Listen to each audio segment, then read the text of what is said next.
Emmanuel, bonjour. Bonjour Elsa, bonjour à tous les auditeurs. On va commencer, Emmanuel, par un point sur la journée de Tisha B'Av hier en Israël, entre prières géantes au Kotel, mais aussi attentats terroristes.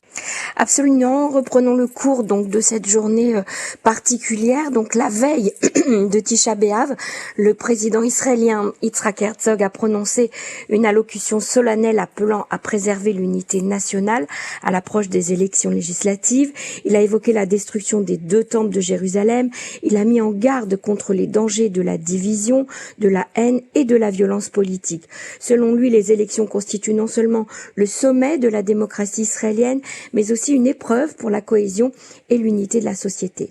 Le Premier ministre Benjamin Netanyahou a lui aussi, à l'occasion de Tisha B'Av, appelé à renforcer l'unité nationale et s'est engagé à œuvrer après les élections à la formation d'un large gouvernement d'union. Il a ajouté que les Israéliens avaient au cours des 3 dernières années empêché la destruction du 3e temple, je le cite. Nous avons montré au monde que le peuple d'Israël est un peuple courageux, une armée courageuse, une génération de héros, a-t-il déclaré devant les caméras de télévision. Et puis des milliers de personnes se sont réunies mercredi soir à l'entrée du jeûne au mur occidental, au Kotel, à Jérusalem, pour les lamentations de Tisha B'Av. Assis par terre, les fidèles lisaient ensemble les lamentations de Job. Parmi les personnalités présentes, on a pu remarquer la présence du ministre de la Sécurité nationale Itamar Ben-Gvir, l'ancien premier ministre Naftali Bennett et le chef du parti Yachar, Gadi Eisenkot. Et puis le matin du 9 Av, près de 3000 pèlerins sont montés sur le mont du Temple. C'est un chiffre important, c'est une première. Jusqu'à présent, les prières et les chants des fidèles juifs se limitaient en grande partie à un secteur situé au sud-est de l'esplanade, à l'écart des fidèles musulmans. Et cette fois, la police a pour la première fois laissé les visiteurs s'arrêter, prier et chanter sur l'ensemble du site, y compris dans des zones situées au nord et à l'ouest du dôme du Rocher. Et puis cette journée a été marquée par 2 attentats.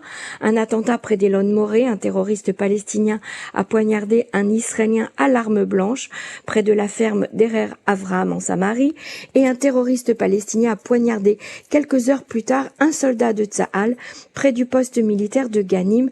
Il a été légèrement blessé. Le terroriste a été éliminé. Il a été identifié comme étant Yazan Softa, âgé de 25 ans, membre des forces de sécurité de l'autorité palestinienne selon des sources israéliennes. Et puis cette nouvelle inquiétante, la disparition d'un enfant de 4 ans dans la ville d'Ashkelon. La police israélienne mène avec la population des recherches depuis hier de grande ampleur pour retrouver Yuval Kogan. Il a été vu pour la dernière fois vers 13h dans le secteur de la plage de Chofit à Ashkelon. L'enfant se trouvait apparemment en promenade avec son père au moment de sa disparition.